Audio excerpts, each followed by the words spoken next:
오늘 저는 시편 90편 말씀을 통해서 시간을 사랑과 기쁨으로 채우기라는 그런 제목으로 하나님 말씀을 나누기 원합니다. 시편 90편 우리 전체를 다 다루겠지만 우리 14절만 함께 한번 읽겠습니다. 함께 읽습니다. 시작.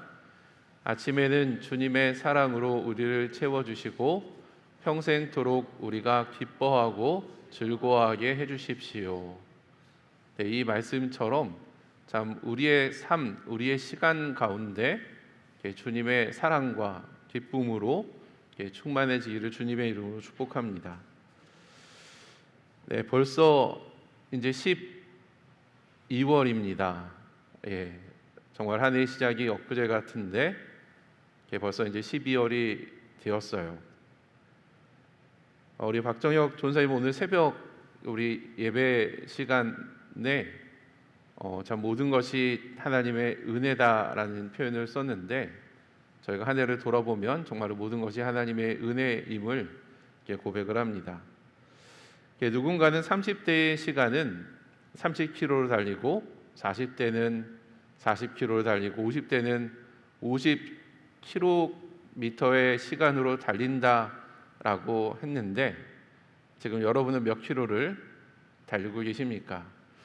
만약에 그 논리라면 저희 부모님 같은 경우는 평균 80km로 달리는 셈인데 너무 빨리 달리는 것은 아닌가, 잠깐 좀 쉬어가기도 하고 좀 천천히 가면 좋겠다, 부모님의 시간을 좀 잡아두고 싶은 이제 그런 마음이 들 때가 있습니다. 그런데 인생의 속도는 우리가 제어할 수 있는 것이 아니잖아요. 우리는 인생이라는 러닝머신 위에서 우리 각자에게 주어진 속도에 따라서 끊임없이 달려야 합니다. 그런 측면에서 보면 인생은 참 피곤한 것 같아요. 계속 달려야 하니까요. 오늘 우리가 함께 살펴볼 시편 90편은 성경 전체에서 가장 오래된 시로 모세의 기도문으로 알려져 있습니다. 모세가 유일하게 쓴 시편이 오늘 우리가 보는 시편 90편입니다. 모세의 시간을 살펴보면 초반기의 40년은 이집트의 왕자로서 화려한 시간을 보냈고 그 나머지 40년은 광야에서 이제 도망자 신세로 보내게 되며 후반기의 마지막 40년은 광야에서 이스라엘 백성들을 인도하는 지도자로서 백성들과 함께 광야에서 이제 가나안 땅으로 가는 여정으로서의 40년을 보내게 됩니다.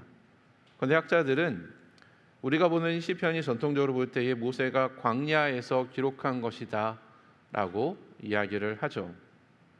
모세는 광야에서 하루하루를 생존을 위해 하나님을 의지하는 법을 배우게 되었으며 또한 광야에서 이스라엘 백성들이 죄로 인하여서 죽어가는 그런 모습들을 굉장히 여러 차례 또 굉장히 많은 집단의 그런 죽음을 그는 목도하면서 인간의 유한함과 하나님의 영원하심을 묵상하게 되었을 것입니다. 우리는 이 시편에서 이제 두 가지 질문에 대해서 답을 찾아야 됩니다. 첫 번째 질문은 인생이란 무엇인가? 라는 질문입니다. 인생이란 무엇인가?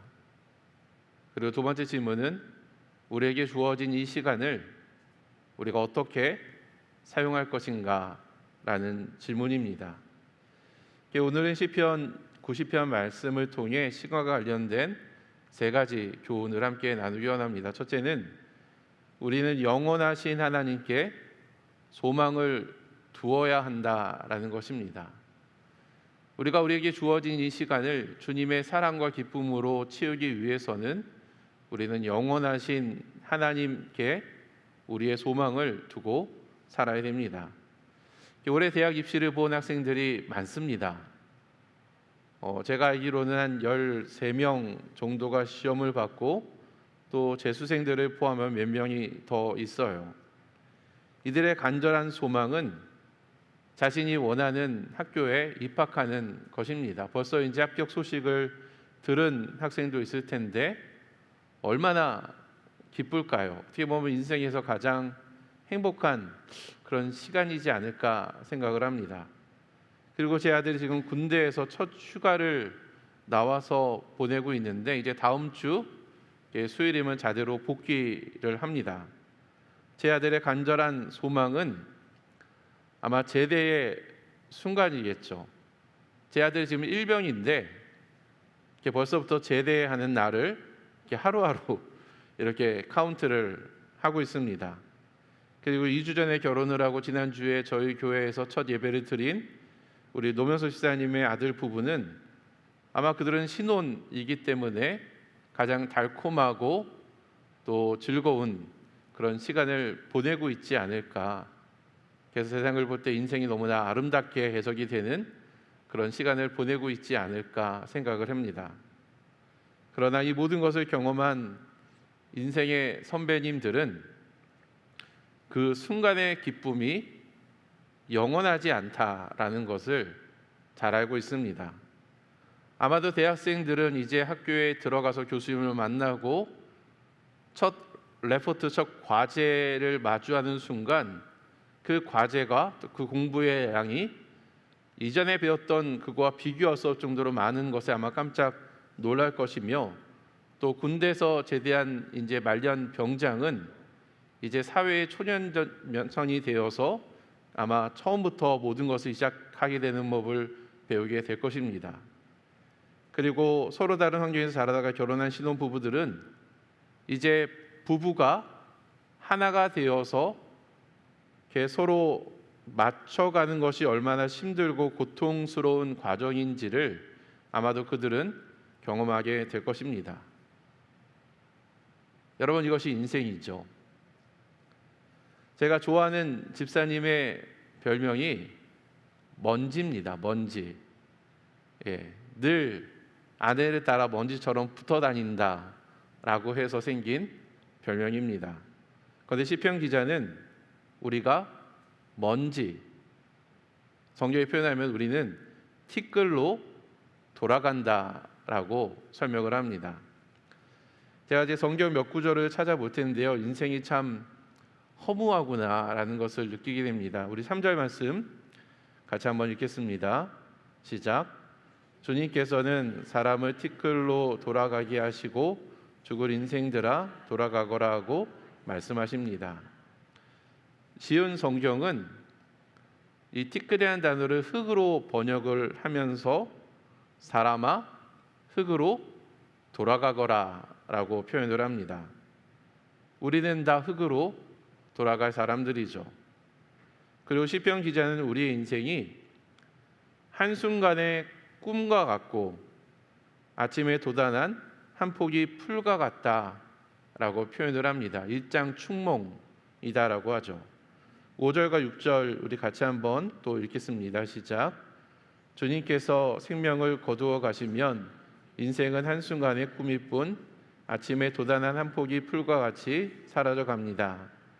풀은 아침에도 돋아나서 꽃을 피우다가도 저녁에는 시들어서 말라버립니다.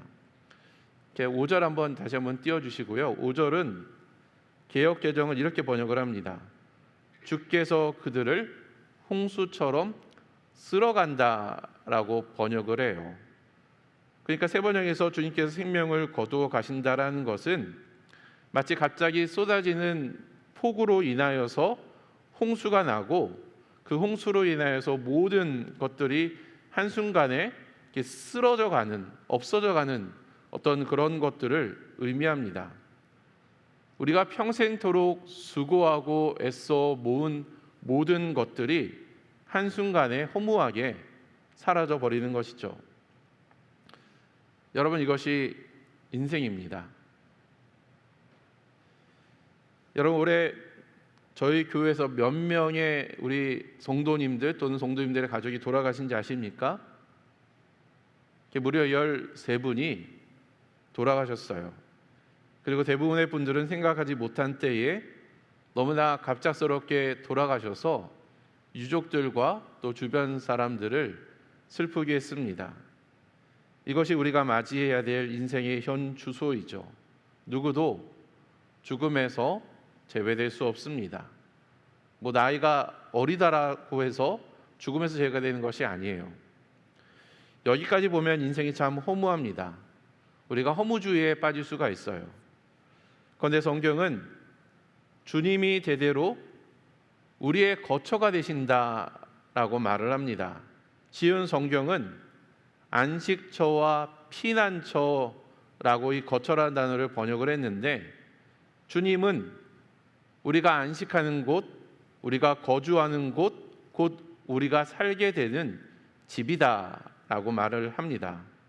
우리가 돌아갈 집, 우리의 본적은 주님입니다. 그래서 이집트의 화려한 삶을 살았고 또 그 이후에 광야에서 고된 삶을 살았던 모세는 지금 이스라엘 백성들에게 너희의 집은 지금 너희가 살고 있는, 너희가 거주하고 있는 광야도 아니고 또 앞으로 가게 될 가나안 땅도 아니며 주님이다라는 것을 알려주고 있는 것입니다. 우리의 육신의 장막이 무너져 버리면 우리는 영원한 본향으로 돌아가게 될 것입니다.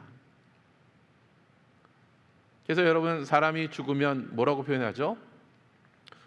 돌아간다라는 표현을 하지 않습니까? 우리가 온 대로 다시 돌아간다라는 의미입니다.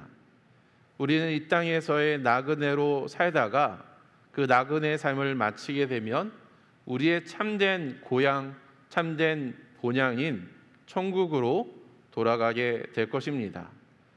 그래서 여러분, 좀 앞뒤나 좀 좌우분들을 보시면서 이렇게 인사합시다. 주님이 우리의 안식처입니다. 한번 인사해 볼까요? 주님이 우리의 안식처입니다. 우리 또 다시 한번 인사할 때는 우리는 집으로 돌아갑니다 라고 한번 인사해 봅시다. 네, 우리의 인생이 정말 풀과 같고 안개와 같을지라도 주님이 우리의 안식처이고 우리는 언젠가 우리의 집으로 돌아가게 될 것입니다. 여러분, 돌아갈 집이 있다라는 것은 너무나 행복한 일입니다. 그래서 다윗은 시편 23편에서 내가 비록 죽음의 골짜기로 다닐지라도 해를 두려워하지 않는 것은 주님께서 나와 함께 계시고 주님의 막대기와 지팡이로 나를 보살펴 주시니 내게는 두려움이 없다라고 표현을 하면서 진실로 주님의 선하심과 인자하심이 내가 사는 날 동안 나를 따르리니 나는 주님의 집으로 돌아가 영원히 그곳에서 살겠다라고 고백하고 있는 것입니다. 여러분, 우리가 돌아갈 집인 주님은 어떤 분입니까? 주님은 영원하신 분입니다. 2절과 4절 우리 이어서 같이 한번 읽겠습니다. 2절부터 읽겠습니다. 시작. 산들이 생기기 전에, 땅과 세계가 생기기 전에 영원부터 영원까지 주님은 하나님이십니다. 주님 앞에서는 천년도 지나간 어제와 같고 밤의 한순간도 같습니다. 주님은 영원부터 영원까지 계신, 우리가 오늘 불렀던 그 찬양처럼 시간을 초월하여서 시간을 뚫어서 우리와 동행하시는 하나님이 되십니다. 저희가 장례식에 가면 자주 부르는 찬양이 있습니다. 찬송가 610장이고 통화 참송가로는 289장인데 이 시간 반주에 맞춰서 우리 1절만 같이 한번 좀 불러보도록 하겠습니다. 우리 고생과 수고가 라는 찬양인데 한번 같이 한번 부르겠습니다.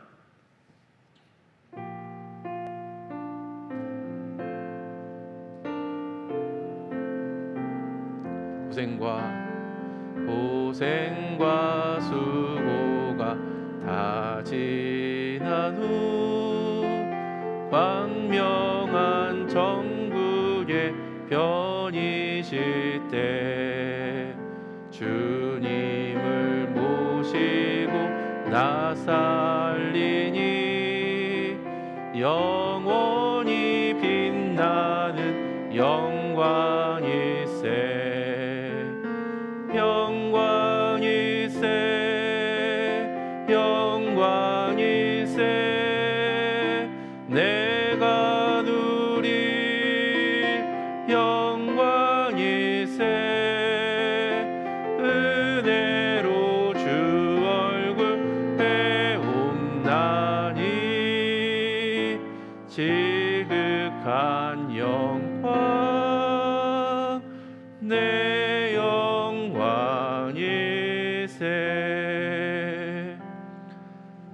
이 찬양은 가사가 너무 좋아서 너무 복음적이어서 장례식에서만 부르기에 너무 좀 아까운 곡이기도 합니다. 이 찬송가의 가사처럼 비록 우리의 인생은 언젠가 죽을 인생이고 또 아침에 돋아나는 한 폭이 풀과 같은 허무한 존재지만 이 땅에서의 고생과 수고가 다 지나고 우리가 주님께로 돌아가면 우리는 영원하신 주님을 만날 것인데 주님의 영광은 곧 우리의 영광, 곧 내 영광이 될 것입니다. 여러분, 사도행전에 보면 스데반 집사가 순교할 때에 하늘을 보니 하나님의 영광과 예수님이 하나님의 우편에 앉아 계신 것을 보았다라고 얘기를 하고 있는데, 여러분, 앞으로 우리가 언젠가 마주하게 될 그 찬란한 영광을 한번 상상해 보기를 바랍니다. 그럼 우리는 그 날을, 그 영광을 우리는 소망하며 썩어 없어질 것에 우리가 소망을 두는 것이 아니라 영원하신 하나님께 우리의 소망을 두고 살아야 될 것입니다. 그것이 우리가 신과 관련하여 기억해야 될 첫 번째 교훈입니다. 우리 두 번째 나누고 싶은 교훈은 죄의 심각성을 인식해야 된다라는 것입니다.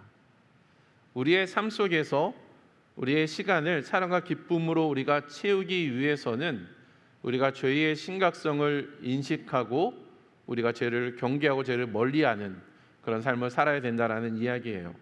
우리 8절 말씀 한번 보도록 하겠습니다. 함께 있습니다. 시작.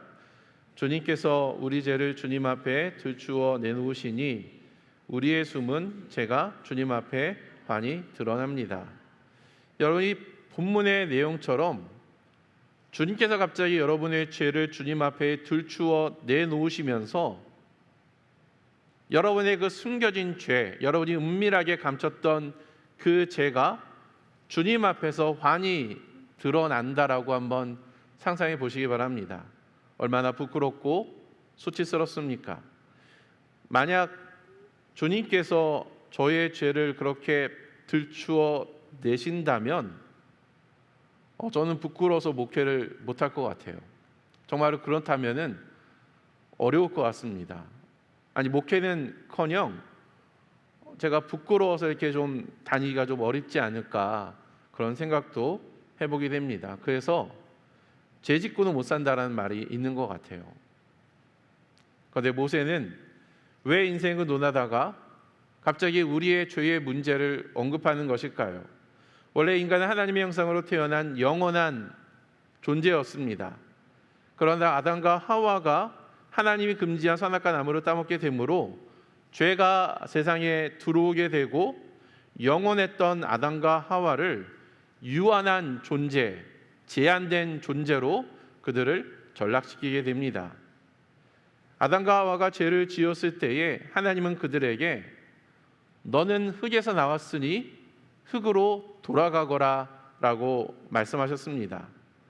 여러분, 아담을 흙에서 지을 때 하나님께서 그런 얘기를 하지 않으셨어요. 그런데 아담이 하나님께 불순종했을 때 그때 비로소 너는 흙에서 나왔으니 흙으로 돌아가거라 라고 말을 하고 있는 것입니다. 이것은 너가 죄를 지었으니 그 죄에 대한 심판을 받는다라는 의미로 우리는 해석할 수 있겠습니다. 여러분, 우리는 우리의 죄를 우리가 숨길 수 있다라고 생각할지는 모르겠지만 주님은 우리의 모든 죄를 다 알고 계십니다. 그리고 그 죄에 대한 심판을 하실 것입니다. 그리고 죄는 영원했던 우리의 시간을 유한하게 만듭니다. 죄는 우리의 시간을 빼앗아 간다라는 거예요. 10절 말씀 한번 보도록 하겠습니다. 한번 같이 한번 읽을까요? 시작. 우리의 연수가 70이요 강건하면 80이라도 그 연수의 자랑은 수고와 슬픔뿐이요 빠르게 지나가니 마치 날아가는 것과 같습니다. 우리는 원래 하나님의 형상대로 창조된 영원한 존재였습니다. 그러나 죄가 하나님과 우리의 사이를 갈라놓았고 우리는 시간의 제한을 받는 유한한 존재가 되었죠. 그리고 죄는 우리의 수명을 단축시킬 뿐만이 아니라 삶의 질까지 떨어뜨렸습니다. 죄로 인하여서 우리의 인생은 주님의 사랑과 기쁨으로 가득해야 될 우리의 인생은 수고와 슬픔으로 점철된 인생이 되었다라는 거예요. 여러분, 누군가가 여러분에게 만약 시간을 되돌려서 다시 젊은 날로 돌아갈 수 있게 된다라면 여러분은 과거의 그 시절로 돌아가시겠습니까? 저는 안 갈 것 같아요. 물론 젊음이 부러울 때도 많지만, 그러나 다시 가서 제가 그동안 경험했던 그러한 수고와 그런 어떤 어려움들을 다시 마주하고 싶지는 않습니다. 야곱은 어떤 말을 할까요? 야곱은 요셉의 소개로 바로 앞에 섰을 때에 자신의 나이를 소개하면서 자신이 누린 수는 얼마 되지 않지만 험악한 세월을 보냈다라고 이야기를 합니다. 그는 장자권을 두고 형과 갈등을 가진 후에 형의 미움을 받아 집에서 나오게 되었죠. 외삼촌 라반의 집에서 14년간 처가살이를 하면서 아내를 얻기 위해서 무려 7년 동안을 2번이나 종처럼 일을 하고, 또 그가 부를 얻게 되었을 때에는 처가 식구들의 질투와 거짓에 시달려야만 했습니다. 그리고 가족 안에서도 처와 첩사의 갈등이 끊이지 않았고, 말년에는 아들을 잃어버린 것 같은 슬픔을 그는 맞이해야 됐습니다. 누군가가 야곱에게 만약 당신이 과거로 돌아갈 수 있다면 돌아가시겠습니까? 라고 묻는다면 아마 야곱은 그러지 않을 거다, 그렇게 말을 하지 않을까 싶습니다. 여러분, 우리의 인생은 수고와 슬픔으로 차 있습니다. 뿐만 아니라 죄는 우리의 삶을 비참하게 만듭니다. 우리 7절과 9절 말씀 우리 같이 한번 읽겠습니다. 시작. 주님께서 노하시면 우리는 사라지고 주님께서 노하시면 우리는 소스라치게 놀랍니다. 주님께서 노하시면 우리의 인생은 사그라지고 우리의 한평생은 한순처럼 쓰러지고 맙니다. 여러분, 만약에 제가 딱히 생각나는 건 없긴 한데, 제가 어떤 심각한 죄를 짓게 되고 그 사실을 제 아내가 알게 되어서 제 아내가 노한다라고 한번 상상해 보십시오. 저는 상상만 해도 끔찍합니다. 그런 순간을 맞이하고 싶지가 않아요. 그런데 여러분, 주님이 노하시면 어떻게 될까요? 제가 아주 예전부터 하나님께 기도하던 내용이 있습니다. 제 주변에 정말로 재능이 뛰어난 분들이 많았는데 대부분 하나님께 오래 쓰임받지는 못했습니다.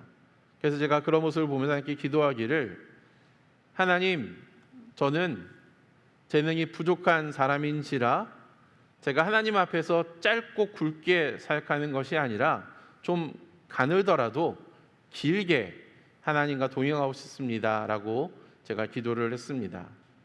그리고 저를 포함하여서 만약에 저희 가족 중에 누군가가 아프게 되면 그 아픈 분들을 간호하느라 사역에 집중하지 못할 것 같아서, 하나님, 저와 제 아내, 저희 가족들, 또 저희 양가 부모님들 아프지 않고 주님 건강하게 해주세요 라고 제가 여러 번 하나님께 기도를 한 적이 있습니다. 그런데 여러분, 만약 제가 어떤 죄를 짓게 되어서 주님께서 저를 향하여서 노하시게 되면 어떻게 될까요? 광야에서 수많은 사람들이 죄로 인해서 죽었던 것처럼, 만약에 그런 이들이 제가 죄를 너무 하찮게 여겨서 그 죄로 인하여서 주님이 저에게 노하시게 된다면 어떻게 될까요? 저는 아마도 소스라치게 놀랄 것이며 제 인생은 사그라지고 제가 쌓아올린 모든 명예와 영광은 한순간에 한순처럼 쓰러지고 말 것입니다. 주님의 분노의 위력을 누가 알 수 있겠으며 주님의 진노의 위력을 누가 알 수 있겠습니까? 그래서 저는 늘 그런 일이 저에게 일어나지를 않기를 간절히 바라는 마음으로 죄에 대한 경각심을 늘 가지고 삽니다. 여러분, 죄는 우리의 인생을 망가뜨리고 파괴합니다. 죄는 우리에게 부끄러움과 수치를 안겨줍니다. 죄는 우리에게 두려움에 떨게 하고 우리로부터 주님께서 우리에게 부어주신 그 능력을 빼앗아 가버립니다. 그런데 사람들이 이러한 사실을 잊거나 그냥 무시하면서 살아가죠. 뭐 남들도 다 짓는 죄인데 뭐 나라고 내가 뭐 그냥 그렇게 살아도 뭐 되지 않는가라고 생각하면서 죄를 경시하며 살아갑니다. 그러면 여러분, 성령의 소욕과 육신의 소욕은 서로 상반된 것이어서 우리가 죄를 경시하여서 죄를 가까이 하는 그런 삶을 살게 되면 그만큼 우리는 하나님의 기쁨과 주님의 사랑과 주님의 그 생명력을 우리는 잃어버리게 된다라는 거예요. 요즘 사람들은 100세 시대에 살고 있다라는 말을 합니다. 평균 수명이 과거에 비해 20년 이상 늘어난 것을 고려한다라면 그 말이 맞는 것 같아요. 그래서 김미경 강사님은 지금의 나이에서 20년 정도는 빼야 과거의 나이가 된다라고 말을 합니다. 제 나이가 지금 52이거든요. 그러니까 제가 20년을 빼면 32살의 청년이 되는 겁니다. 여러분, 제가 청년처럼 보이세요? 아니에요? 오늘 머리도 이렇게 좀 잘하고 왔는데 청년처럼 보이지 않습니까? 예. 그런데 여러분, 성경이 제시한 그 80세 정도가 되면 여러분, 몸이 아프거나 또는 어떤 몸에 어떤 이상이 나타나거나 또는 치매 등으로 인하여서 어쩔 수 없이 우리의 연실을 보면 우리가 가족들과 떨어져서 우리가 요양 같은 그런 시설에서 시간을 보내게 됩니다. 여러분, 가족들과 관계가 끊기고 몸이 아픈 상태에서 외부와 단절된 채 어떠한 생산적인 일도 하지 못한다면 여러분, 100세까지 사는 것이 과연 무슨 의미가 있겠습니까? 그것은 축복이 아니라 저주일 수 있죠. 이처럼 우리의 모든 불행은 죄와 관련이 있습니다. 죄의 싹은 사망입니다. 우리는 제한된 시간에 살고 있고 죽음을 피할 수 없습니다. 죄는 하나님의 풍성하신 은혜를 경험하지 못하게 만들며 우리의 삶의 질을 떨어뜨립니다. 그래서 우리는 하루하루를 살 때에 이러한 죄의 심각성을 인식하면서 우리가 살아가야 될 것입니다. 마지막 세 번째 교훈은 하나님의 긍휼과 은총을 간구해야 된다라는 것입니다. 우리의 삶 속에서 우리의 시간이 주님의 사랑과 기쁨으로 우리가 충만해지려면 우리가 무엇보다 기억해야 될 것은 주님께 우리는 긍휼과 은총을 간구해야 된다라는 것입니다. 우리 10절과 12절 말씀 우리 같이 한번 읽겠습니다. 시작. 우리의 연수가 70이요 강건하면 80이라도 그 연수의 자랑은 수고와 슬픔뿐이요 빠르게 지나가니 마치 날아가는 것과 같습니다. 우리에게 우리의 날을 세는 법을 가르쳐 주셔서 지혜의 마음을 얻게 해 주십시오. 모세는 지금 우리의 연수는 70이요 강건하면 80이다 라고 언급하면서 우리의 연수, 우리의 날을 세는 법을 배우라, 우리의 남은 날을 계수하라 라고 우리에게 교훈합니다. 여기서 우리의 날을 센다라는 것은 단순히 날짜를 센다라는 의미가 아니라 하루하루를 하나님 앞에서 의미 있게 살라라는 의미입니다. 여러분, 80살을 기준으로 하면 저 같은 경우는 약 한 30년 정도가 남은 것 같습니다. 여러분은 몇 년 남으셨습니까? 우리에게 남은 시간이 30년 또는 20년 정도가 남았다면 저는 개인적으로 저에게 그 수치를 계산할 때 여기에서 10년 정도는 제가 뺍니다. 왜냐하면 우리가 한 70세 이상이 되면 어떤 생산적인 일들 하기가 좀 어렵기 때문에 10년 정도를 저는 개인적으로 빼는 편이에요. 그러면 우리에게 남은 시간은 약 한 10년에서 20년 정도가 될 것입니다. 저희 교회에 제가 우리 늘본 목장 우리 어르신들을 보면은 이제 80세가 넘으신 분들, 85세, 86세, 87세 계신 분들이 계십니다.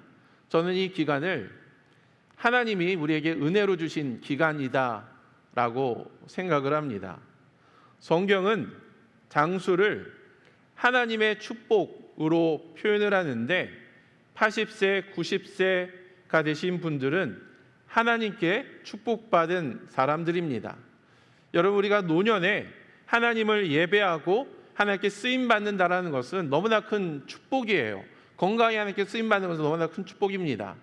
그래서 저는 인영 집사님을 볼 때마다 나도 노년에는 저렇게 멋지게 늙고 싶다라는 그런 마음을 저는 개인적으로 품습니다.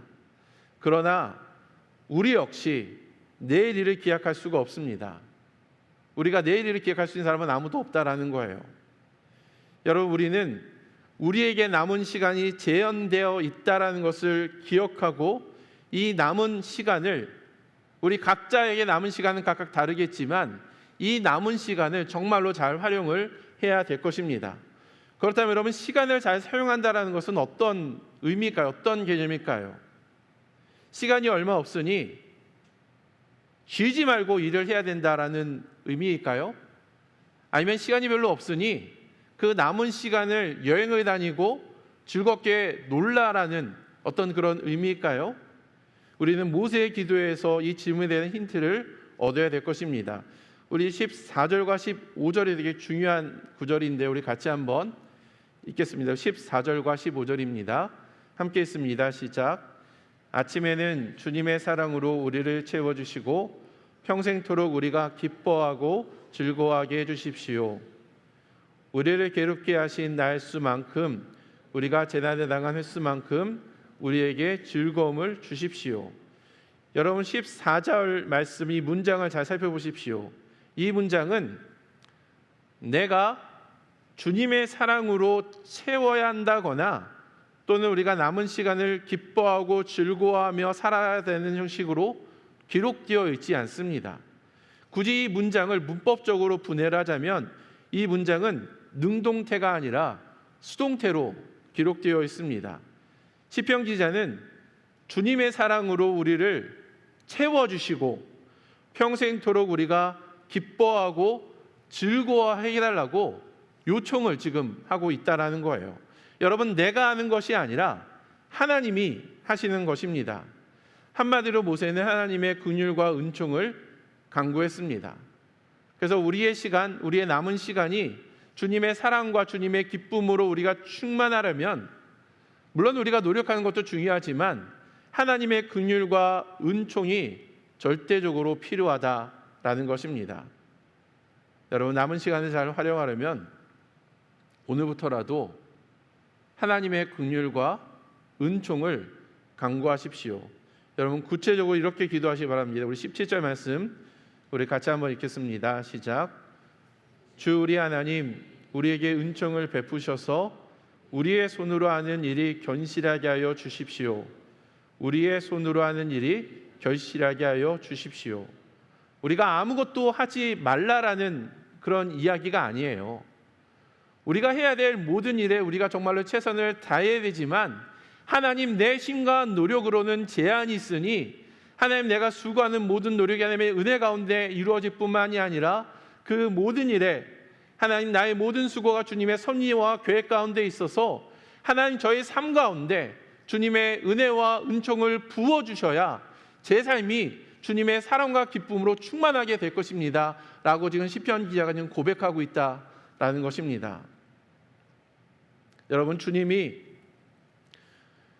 우리의 가정을 긍휼히 여기시고 긍휼을 베푸셔야 우리의 가정에 주님의 사랑과 은총이 풍성할 수 있습니다. 하나님이 우리 교회를 정말로 긍휼히 여기시고 은총을 베푸셔야지 우리 교회에 주님의 사랑과 기쁨이 가득 차 있습니다. 저는 사람이 있는 교회가 지금 많은 교회가 주목하는, 부흥하고 있는 교회가 된 것은 하나님이 우리에게 긍휼과 자비를 베푸셨기 때문에 저는 일어난 일이다라고 생각을 합니다. 개인적으로는 저희 담임 목사님께서 정말로 예배를 가장 귀하게 여기시고 정말 어떻게만 하나님을 기쁘시게 할까 이 일에 집중했기 때문에 하나님이 우리에게 은혜와 은총을 베풀어 주셨다라고 저는 개인적으로 생각을 합니다. 물론 우리 교회에 좋은 점들이 너무나 많아요. 일단 담임 목사님이 설교를 너무나 훌륭하게 잘하시고 또 교회 건물이 너무나 예쁩니다. 그래서 교회 오시는 분들마다 감탄을 하면서 사람들이 정말로 교회가 이쁘다라고 이야기를 해요. 그리고 우리 박정희 주사님이 초창기에 와서 우리 교회에 대한 인상을 이야기한 것처럼 저희 교회는 헌신적인 목자들과 교사들이 있으며 다른 교회에 비해 다음 세대 사역을 너무나 잘해주셔서 다음 세대가 풍성한 편입니다. 그리고 교회를 위해 자신의 삶을 바친 우리 교육자들이 있어요.